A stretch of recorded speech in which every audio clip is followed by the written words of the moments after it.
So real quick before we get started, thank you everyone for jumping on the call. Briana and I appreciate it. And we decided that we're going to start doing some trainings via webinars. Henish was kind enough to come on. He is an investor as well as a contractor, right? And he specializes in ADUs. So we thought, what better person to bring on than Henish? So yeah, thanks everyone for coming on. Yeah, thank you. Thanks for having us. How's my audio coming through? Good. Good. Okay, great. Should we give it about 1 minute? I'm seeing 10:29 on my computer, so maybe we'll start at like 10:31. Yep, that's fine. And I think you do have to permit everyone too. So there may be. Is that me or you? Since I made you the host, you may have to do it. So look at participants. Okay. Can we both be hosts, just so I don't have to manage at the same time? Claim, admit.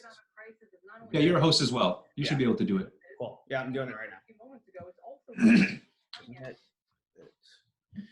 Awesome. Well, I appreciate everyone being on. Hopefully everyone's making the best of this time. I know it's a crazy world we're in right now and totally unprecedented. So I've got small kids at home, so I'm also being extra cautious. I know for our construction workers and project managers, they're doing the best they can to keep distance from our clients when they're doing site visits and working and giving everyone space so we can try to flatten the curve and reduce the chances of us getting it, or until they can solve this problem long term for us. So appreciate everyone jumping on and making the most of this morning and being productive, because fortunately construction is still an essential service and something that we can keep working on. And this is a good time to start looking at projects like this. And as I've mentioned before, one of the purposes of this isn't going to get into the nitty gritty. We're not going to go into city code and building code and the permitting process and all the laws that have been associated with this. Mostly it's just to give an overview of what ADUs are about, what the whole process looks like, and get you excited to want to inquire more.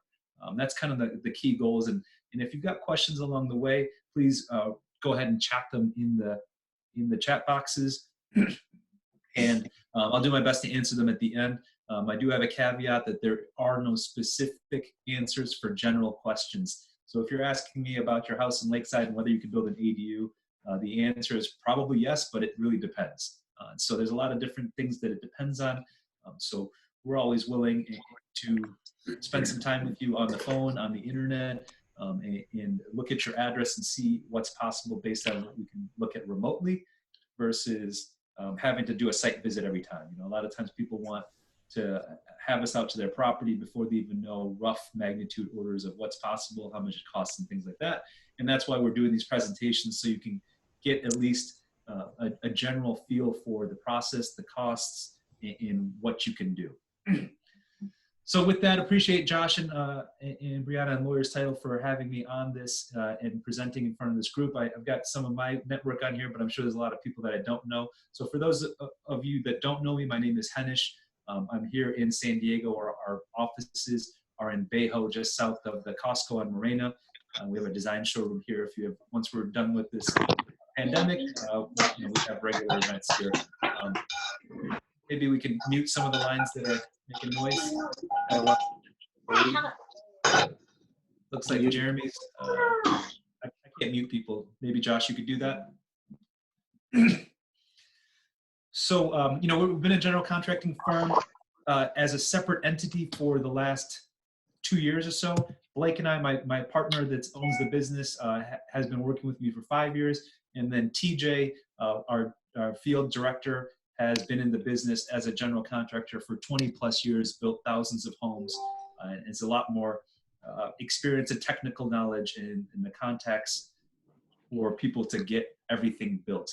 So really proud of our team. You can check out our company more at calhomeco.com. There's a lot of great contractors out there. Just make sure you vet them out properly before you choose to use one, because there's can be also a lot of bad contractors as well. So be picky and don't use your gut to make a choice, because I always say gut means that you gave up thinking. So follow a process if you want. There's a blog on my website that says how to choose a contractor. So it can be useful for you when it comes down to that point. So that's a little bit of our company. Additionally, I'm a real estate broker and I'm also a real estate investor. So I buy investment properties and have realtors that work with me and buy and sell houses. So that's just part of it. I like having the construction company. That's where I'm very passionate. I want our brand to be ADUs and building ADUs between the housing crisis and how beneficial it is to many families, including my own. I have an ADU behind my own property, which has been great for me to house guests or even family when they want to come and visit. And in between, I'll have rentals come and rent it out as a furnished renter for grad students or traveling nurses or whoever it is. So lots of benefits about ADUs. And now ADUs, some people say, hey, you should explain what that means. It stands for accessory dwelling unit. And that's basically the legal term for a guest house or I'm still getting some noise in the background. Josh, I don't know if you want to mute some more people or try to mute everyone possibly. Yeah, I'm muting. I think that's a possibility. So what is an ADU? So you can see pictures of them. A lot of people think of tiny homes when they think of ADUs. And ADUs can be as small as 150 square feet, and they can be as large as 1,200 square feet. They can be attached, detached. There's lots of different names for them. We've heard them called pool houses or guest houses or casitas. And all of them have different implications and legal standings, and depending on whether they have their own kitchen or their own bathroom, or if they're attached or detached, or if they have parking. So lots of different categories. So depending on what you want and what the purposes are, it's always best to talk to a contractor or a designer or architect to figure out which legal definition of a structure would apply best.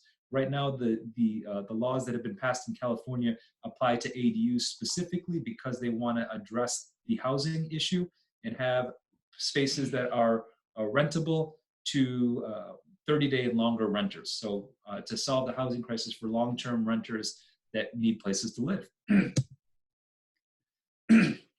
Different types, as you've seen, they can be above the garage. We've done several like that. We're converting a garage, a separate standalone unit behind your house or next to your house. And for the first time, we got a call yesterday for someone that had a basement at their house in La Mesa, and they want to convert into an ADU. It's kind of have a walkout basement, so that works because it's on the side of a hill. So for the few of you that have basements, that's also an opportunity to change your basement into an ADU. So restrictions or just kind of regulations, these rules are always changing, and it's always typically favorable for the consumer in terms of they're loosening up guidelines, with one exception of solar. So starting this year, we have to have solar based on the size or bedroom count. You need to have solar on your property to offset some of the energy use. And there's a lot of Title 24 issues and calcs in terms of making it energy efficient. And obviously solar is one option for that. If you live on a lot that is covered by trees and you can't get any sun on, there's other workarounds for that in terms of maybe potentially buying power that was generated from a renewable resource.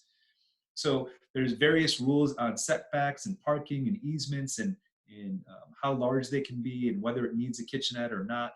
And every city has their own. I was just looking up yesterday what Poway's regulations are, and they have a really nice cheat sheet for attached, detached ADUs, and even junior ADUs, which we'll get into as well. So if you live in a specific city, you can probably Google that city and ADU regulations, and you probably have a cheat sheet or a website that'll give you some more information specific to your location. Other things that have happened recently is that previously HOA communities could have exempted you from building an ADU. Now they cannot by law.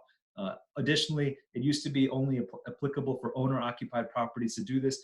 They've now loosened that up as well. So now we're doing these for investors as well that want to add an ADU behind their property and have a full extra unit to rent behind their home. Okay.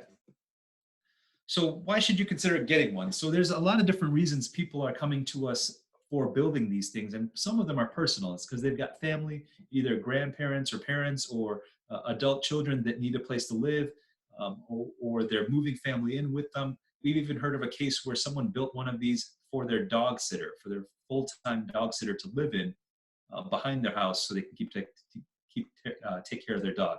In other angles, the return on investment as an investment property behind your house is huge. It's probably one of the best investments that you can make if you're going to be renting it out, especially since you already own the land, right? So you're getting the kind of return on investment that you get for out-of-state investment properties that you can't see, but unfortunately this is in your backyard or in your property, and you can keep a close tabs on your property and maybe manage it yourself or take care of the maintenance yourself or make sure that you don't have bad renters, et cetera, et cetera. So the current climate is why all these regulations have loosened up in terms of we have a massive housing shortage here. Current situation notwithstanding, people are desperate for more housing. Prices reflect that in terms of the property prices and the rental prices and the vacancy rates for rentals. So massively short, and as we know, a lot of people like to live along the coast or as close to the coast in California as possible, and we're running out of land to develop new properties. So one way to solve that is with density. So now we're taking single family lots that only could house one family, and now we're turning them effectively into two family lots by building an ADU, right? Because you can build an 800 or 1,000 or 1,200 square foot property, and for a lot of people, that's enough space. Not everyone needs to live in 3,000 and 4,000 square foot houses. A lot of people are comfortable living in an 800 or 1,000 square foot space, or even as big as 1,200. And with the proper design and plans, you can really make it feel like a big livable space. Additionally, with proper usage of outside space, whether it's rooftops or patios or decks, here in San Diego, that's good livable space because it's still space that you can live at.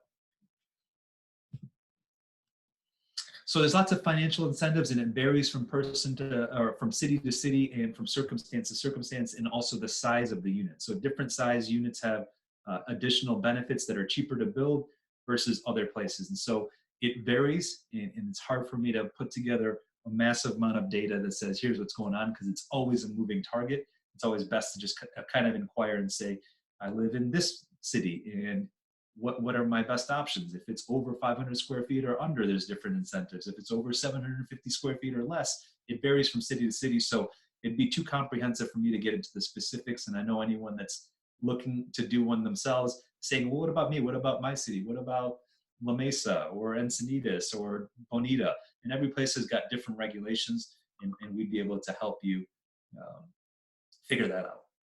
So there are a lot of lower costs and fee waivers depending on what you're building and how big it is. And it's just hard for me to say specifically what that would be for you from a webinar like this. So as I mentioned, there's lots of different reasons that you'd want to do this. Here's just a list of a few different ideas of why people do this. I think that people, once they understand the numbers, and I'll try to get into that a little bit, it's very, very compelling as a very strong investment option for your for another source of income for you. So just very rough numbers, and I'll kind of get into a little bit more detail later when I go over some of the tax benefits, is that if you're building a structure for about $250,000 and it's $250 a square foot to build, a lot of property in San Diego sells for about $500 a square foot or more. So this is kind of a murky area in terms of how appraisals and appraisers and the market values these. But for the most part, they do have a higher value than it costs for us to build them. So if your neighborhood's selling at $500 a square foot, potentially you're getting $250 a square foot in equity on the structure that you just built. Additionally, if you took out a mortgage or you refinanced your mortgage to pull out $250,000 in cash, the additional PITI in that amount is about $1,400. An average 2-bedroom rents anywhere in San Diego for about $2,400. And just at the gross level, that's about $1,000 a month.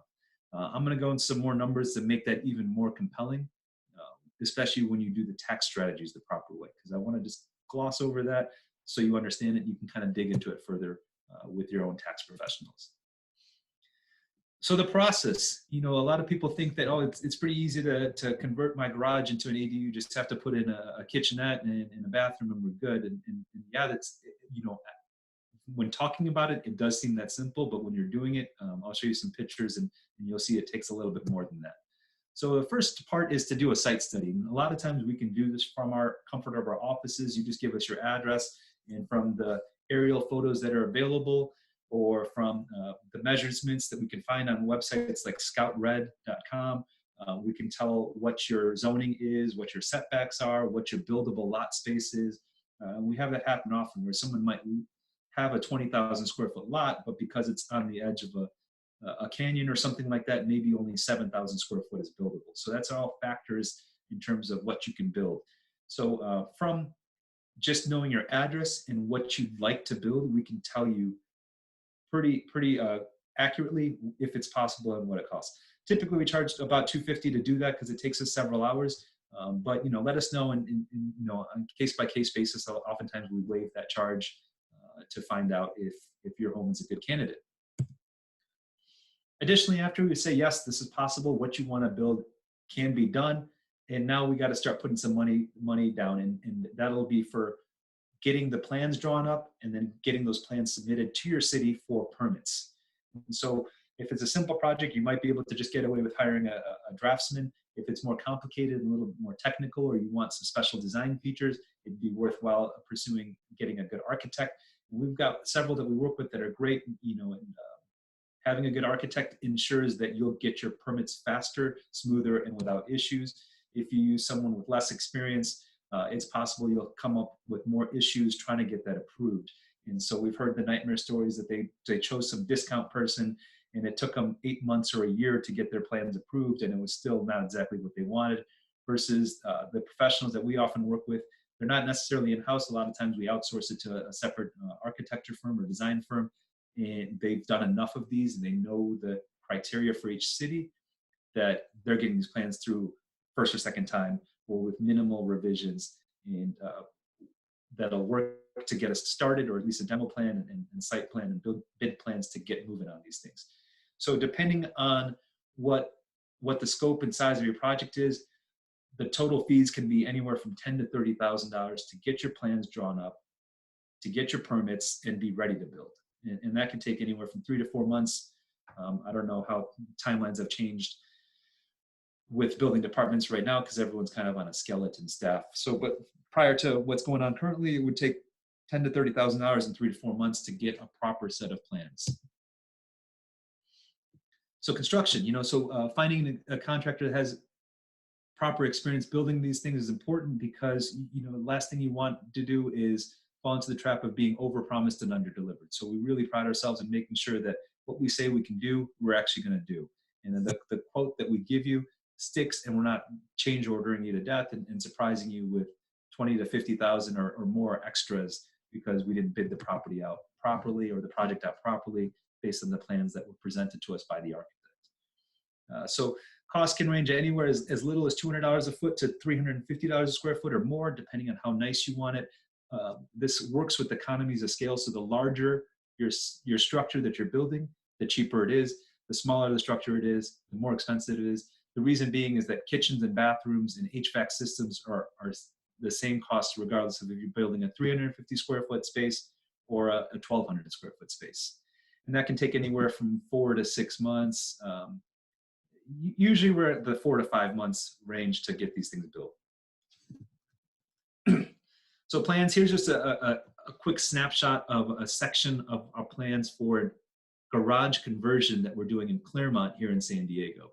So we can see, this is just kind of schematics. You see the bathroom in the top right corner with the sink, a toilet, a bathtub, and a stackable washer and dryer. There's a living room to the left of it, the kitchen's down below that, and then the bedroom in the other corner. So small space, they're converting the garage, and this will be a nice rentable unit in a house that he also rents out. So he rents out the main house, and now he's building this ADU in the garage to rent out this side house. People are sending me messages. What's going on here? Oh yeah, there's a chat going on. Yeah, lots of good questions going on, but we'll get, okay, good. I'll get to the questions at the end. Yeah, I was just going to see if there's anything. Yeah, Josh, just distract me if there's something relevant for what I'm talking about right now. Otherwise, I'll keep moving on this. Okay. So the reason I'm kind of pointing this out, and this is just one section of the plan, it kind of just shows where we have to have vents and plumbing and electrical and things like that, just to kind of give you an indication of the complexity of this. It's a lot of times people underestimate the amount of work that it takes to build one of these things, even if it's just a garage conversion. They'll just say, hey, just throw some stuff in and you can live in it. And yeah, maybe, but if you want it to be done right and rented for top value or take care of your family in the proper way, to have the proper plumbing, the proper electrical, the proper insulation and HVAC systems, it takes all this work to do it properly. Let's see, let's go to the next picture. So this is the outside of the garage conversion. This is where the garage door was. And so now you can see they framed it to have a window and a door opening. and the additional lumber for all the framing that we can go in. You can see those are bigger pieces of lumber to support it, because in this case, the client wanted us to vault the ceiling in the garage. So we had to do a whole new roof structure to have vaulted ceilings inside of it.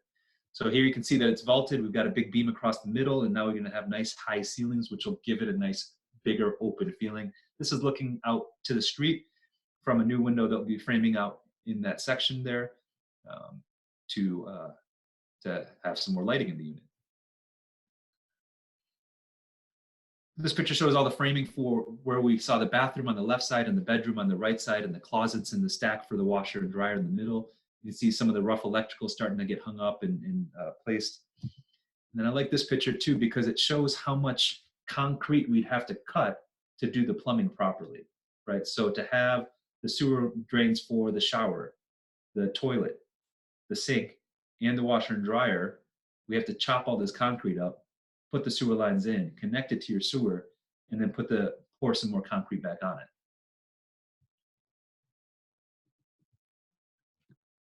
Okay.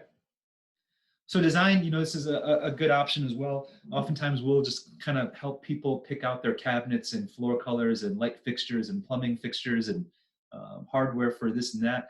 And if it's simple, we've got a simple design showroom here with several materials that you could choose from. A lot of times we do like working with designers because they do a great job of interfacing with the clients to help you pick your exact look and what design you want. And that can be an affordable option. It'll save you a lot of time. A lot of people think they want to do this themselves until they get into it and see that they've got 1,000 different options for flooring and 1,000 different options for a shower set and things like that, and then it gets overwhelming. So choosing a good designer can save you a lot of time and money in terms of picking materials and picking fixtures that are in your budget and will look good and match well, and that could be a good expense, and that'll save you a lot of time of having to pick it out and go to the stores. So the overall cost, as we mentioned, feasibility, just to do a site visit or a site check can be $250 or free, depending on case by case. Permits and drafting $10,000 to $30,000. Construction can be $200 to $350 a square foot. Design is $3 a square foot on average, and typically that can all be done within 9 months. So if you say, let's get started today, hopefully we'll be able to finish by the end of the year or even January of next year. So financing options, I'm going to kind of gloss over this because this isn't my specialty. I've got some experience in it, but currently I don't. I guess that's just a full blank screen of where I would have financing options. But talk to a good mortgage lender. If you don't know any, please ask myself or Josh or anyone there, and I'm sure we could refer you to one that knows good options for refinancing, construction loans, renovation loans, and whether you're conventional, FHA, or VA, there's different good options for you to pull money out of your house and even potentially get loans based on the future appraised value of your home after the structure that you're building is built. So lots of good options there. Also, this is such a good option that a lot of people are considering talking to their family, not asking for money, but saying, hey, let me be a borrower and you be the bank, and borrowing money from family that might be sitting in a savings account, and you could pay them 3, 4, 5, 6%, whatever makes sense, and put it on as a lien against your property. And now you've got another option of funding there that some people don't think about. And they're saying, well, yeah, you don't necessarily ask your family for free money, but if you can just ask them to be the bank for you, that's an option too. Oh, here's the renovation loans thing. So as I mentioned, yeah, there's different options for this. Talk to your mortgage lender about that. That's not my specialty, but if you're interested in doing it, there are ways to get it done. Don't think that if you don't have the cash in the bank that you can't do it. Return on investment, we kind of briefly covered this, and I want to go into the tax stuff on this as well, because that's where it gets really compelling. Because people, if you don't own commercial assets or investment properties and you're not doing cost segregation and stuff like that, that can be a huge boon to how this affects you financially. I like this quote. It's from Red Adair, who's a firefighter that worked in oil stuff, but it's so true, because I can't tell you how many times people call us after they've chosen a slightly cheaper contractor asking us to help take over the job midway through. And oftentimes we can't do that because we just don't know how well the prior work was done. And so really vet out who you choose for something like this, because it's a long process and it's an expensive process, and cheaper isn't always better. Okay, so the tax strategy. So I spent the last few months really understanding this, one for my own benefit, since I have one behind my house as of last year, and then two, just so I could share this with clients, because once I started understanding this, now I get a lot more value out of this. And what people tell me typically is, I don't know if I can afford it. And after I explain this, is I don't think I could afford not to do this, right? Because you're getting such a great return on investment. There's literally nothing else that I know of that gives you such a secure investment and strong return on investment. So for this example that I'm going to be showing briefly, is we've got a house that with the house and the ADU is worth $800,000. The primary house has a value of $600,000 and the ADU has a value of $200,000. And it kind of breaks down to like a 70-30 split, with the ADU being 876 square feet and the primary being 2,100 square feet.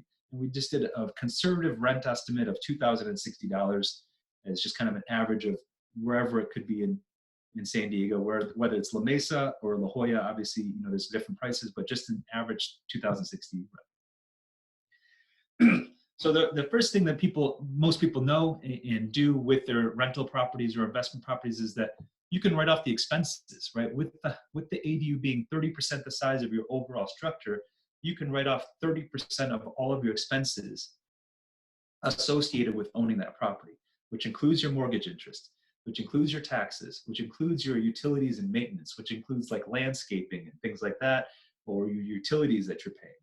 So the total expenses for your whole property is $4,400. If your ADU is 30% of that, you take 30% of $4,400 and you're writing off $1,300 a month, right? So now annually, that's $15,600 a year that you're writing off as expenses directly associated with your ADU.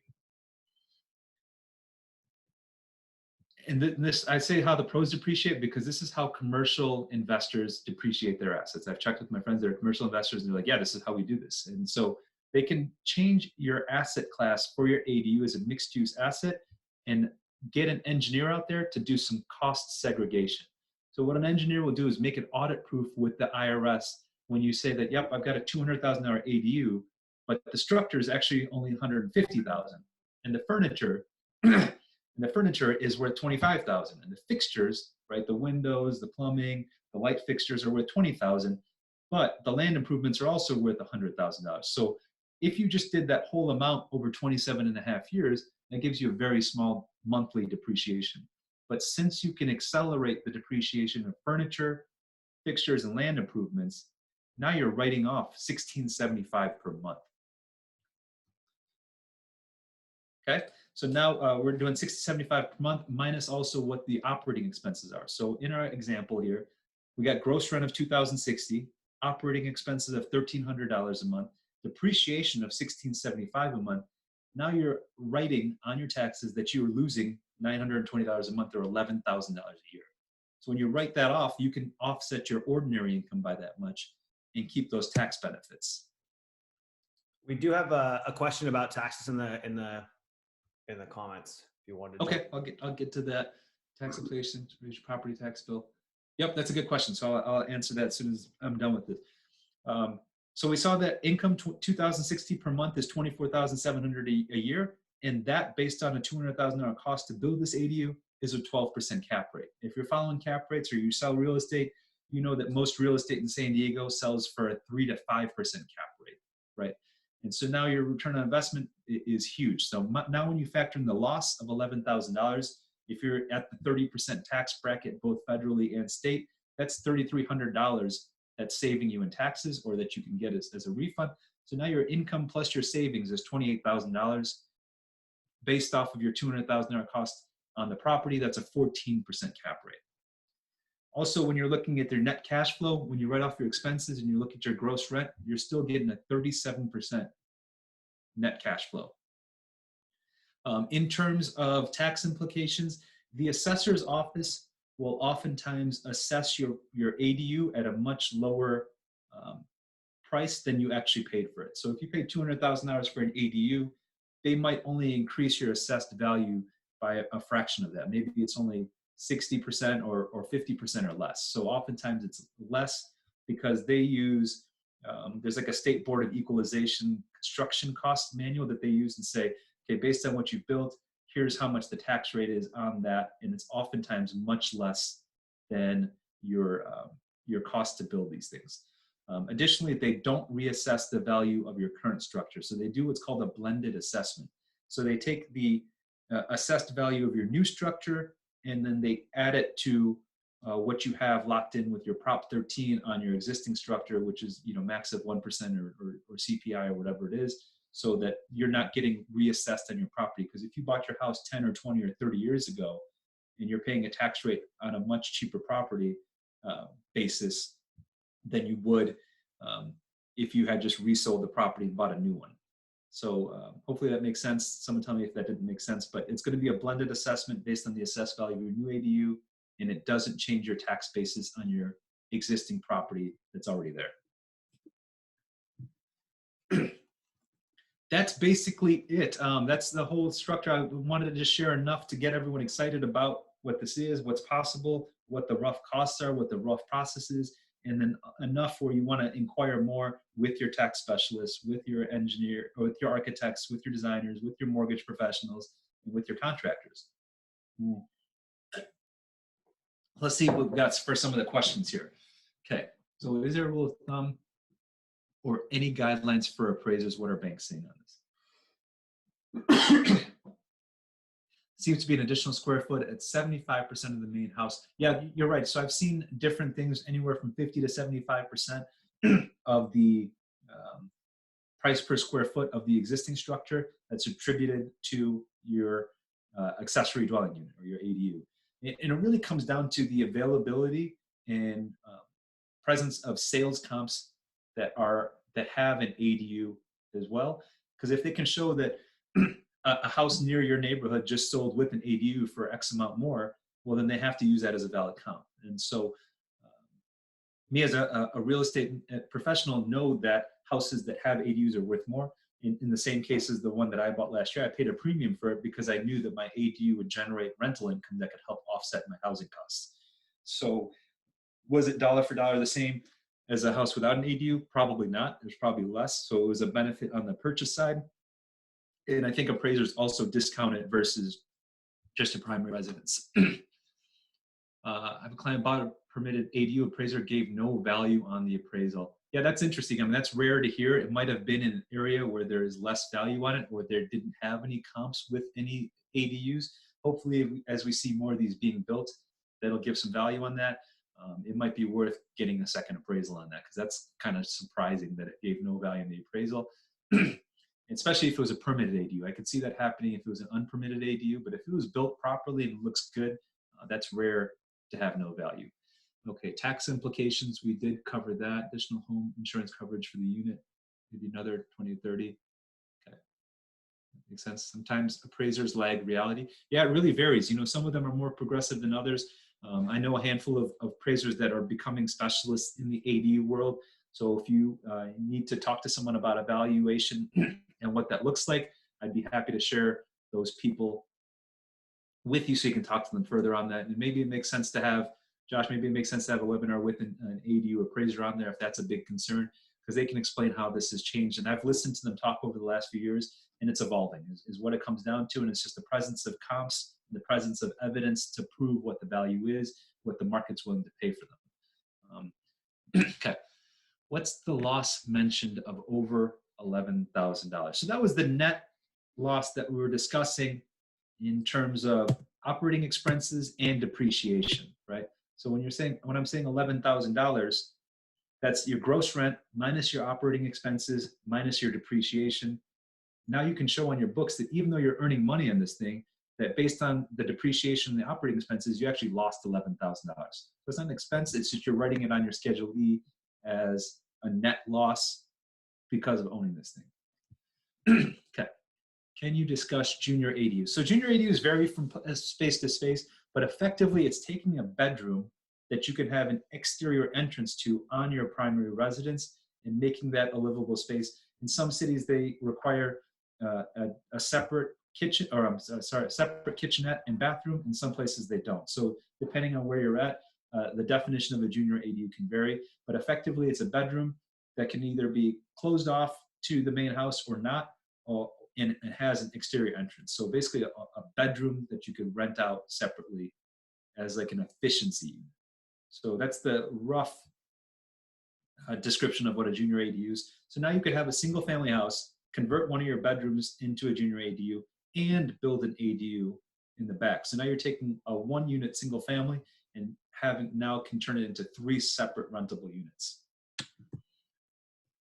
Okay. Then Cindy's saying we have 3 options to choose from that they have selected to bypass in the permit fees, and what do we know about that? Yes. So Encinitas, I think they have actually up to 6 options. And what we're finding is that saves a little bit, but at the end of the day, you still have to submit plans to the city that include your as-built site plan, right? So what's there currently, and then also where you plan to put the ADU. So what it doesn't discuss on there is even if you've got plans that show, yeah, here's what the structure is going to look like, it still doesn't tell you where it's going to connect to your utilities, where it's going to connect to your sewer line, your water line, your electric line. And so you still need an architect or a draftsman or an engineer to go out there and make all those connections and draw them up so the city can improve them. So it does save on permit fees. I've heard maybe as much as 25%, but you still have to get plans drawn up because the plans they give you don't include what your site looks like, and you still have to get those permitted. And so they might have waived the fees on the permits for building the ADU, but then you still have to pay for plans and stuff like that. So I haven't seen a lot of those plans come through as is, because a lot of times clients will say, I want to use one of these plans, but I want the door on this side, and now I need to move the window to this other section, and I want this room a little bit different. Well, now we've changed the plans and those haven't been approved. So if you want anything a little bit different, they have to review those plans in detail and make sure it meets building code. Okay, I'm thinking no comps. Yeah, probably, right? I mean, in terms of the one that gave no value, you're probably right, there probably were no comps, and he's like, well, I don't know what this is worth. I'm surprised he gave no value because it's still livable space.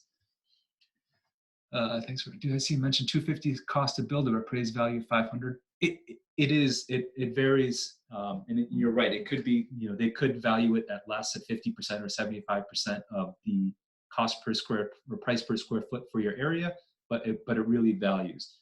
Can you really elaborate if you've seen 1 on 2 return? I live in Pacific Beach, and I know the houses there with ADUs probably sell closer to that 1 to 2 return, because you can build an ADU for $250 to $350 a foot, and houses in PV sell anywhere from $700 to $1,000 a foot. So even if you took a percentage of the value of the primary residence price per square foot and attributed to the ADU, you'd still get almost 2 to 1. So it really varies, because if you're in an area where houses are only $400 a foot, maybe it'd be less. But if you're in an area where houses are $1,000 a foot, it might be a little higher. Do you need to recapture depreciation when you sell if it is your primary residence?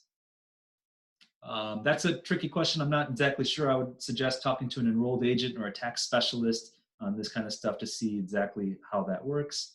Work parking requirements, and it varies. So Doug Evans is asking, what are the parking requirements? It really varies. So when I was reviewing the Poway plans for a garage conversion, they did not require replacement parking for getting rid of the garage and turning into an ADU. Same in Claremont, and it really varies. So it also depends on if you're close to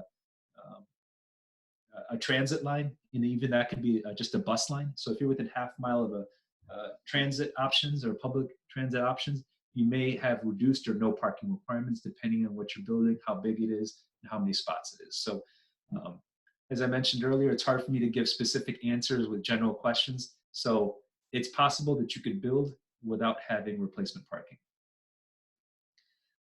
Okay, lots of advances in modular pre-built ADUs that are delivered to the home. Yeah, the pre-built stuff is great, and it really varies. You get what you pay for, as is the case with most things in life. If you pay for a cheap structure, you're going to get a cheap structure. There's lots of ones that are very similar to like mobile homes, and I would argue those are kind of depreciating assets. They make them with a lot of compressed board and particle board, and those things kind of fall apart after 10 years. So if you're thinking you're building an asset by dropping on a $20,000 to $40,000 modular ADU, it might not hold up to the test of time. You might not get the same quality in price of renters, and it might not last 30, 50, 70, 100 years like the site-built stuff we're building. Now, there are a lot of nicer modular properties that do cost the same money as it would to get one site-built. So anywhere from $200 to $400 square foot. I've seen nicer companies come through with really good quality product that'll last a long time, that will have the same market value as a site-built property. And the biggest advantage that you get for having a pre-built ADU or a modular ADU is the time to construct it. You're still spending some time with your plans, you're still spending time with your permits, but the time to construct can be as little as 45 days for a modular or a pre-built ADU, because you just have to do the site work and then assemble the structure, versus having one that's post and beam or stick built like we're building for the most part for us. I've heard of contractor friends of mine telling me that they've done the site work for a container home ADU in the area, and it was a small one. It was like 300 square foot. But the site work alone for the property to put down the foundation, connect it to utilities, do the grading, the plans and permits came to $60,000. And then that 300 square foot container home that was ready to go with the kitchen, with the bathroom, with HVAC system, with the interior finishings came to $90,000. So they built a 300 square foot container home and it cost them $150,000. So they did it quickly because as soon as the site work is done, which could be done as quick as 3 or 4 weeks, all they had to do was crane in that structure, connect it to the utilities, and it was ready to go. So they did save them about 3 or 4 months in build time. How much value do you lose in an SFR taking away the garage? Forget the gain from the ADU. First, we need to see how much loss from taking away a garage. And it varies from person to person. In communities, so that's another specific question, specific answer you're asking for a general question, and it varies. Some people are okay with not having a garage because they don't have bikes and surfboards and stuff they need to use their garage for. They don't need car parking because they're okay with parking their car outside. So it varies. So it really is buyer specific or market demand. So if you're doing this considering the resale value, I mean, it depends on your neighborhood. It really does. So, and it depends on which buyers want garages and which don't, because some people are okay without having garages. And we see that all throughout San Diego, because there's no shortage of communities that have had garages converted into ADUs or living space anyways, and they're not having a garage anyways, right? I'm seeing that a lot. Henish, maybe we can do a follow-up on and bring an appraiser on. Yeah, I'm good with that. I know a couple that could come on and talk about that, because that does seem to be a lot of people's values and or concerns about this is the value. So that's a good idea. I think we do have that, because I'd be interested as well to see how that's changed over the last several months since I've last heard from appraisers talking on this topic. Yeah. For us, it hasn't been as much of a concern because there's very few people that have called us to build one of these to immediately sell the home afterwards, right? They're using it for a bigger purpose, to house family, to house friends, to house a renter and earn income off of the property, which is the near-term goal. In the long term, yeah, this all plays out a little bit differently, especially if these become more prominent and commonplace in your neighborhood. And so there's more comps that can show that a 2-unit property is worth more than a 1-unit property. Agreed. Is there any other questions in there? Cool. So we knocked this out pretty quickly. I was hoping to get it done in 30, 40 minutes, including the questions. So that worked out great. I'm glad everyone got to join in and participate with us. Thank you, Josh, for hosting this event. And hopefully we got some good information. I'm easy to get a hold of, so please get a hold of me. If not, get a hold of Josh and let's talk. There's a lot of interesting stuff here. I just wanted to give you the basic high level 10,000 foot, so we can kind of dig in and get you excited about these for yourself, for your clients, for the people that you know that have houses. It should be a no-brainer for everyone. Thanks everyone for joining in. And then, yeah, we'll try to do a follow-up, get an appraiser on and do it from that perspective. So yeah, thank you everyone. Awesome. Cool guys. And this is recorded. So I did leave my email in the description so we can send out this recording. So if you do want it, just send me a quick email and hopefully we can get that out to you.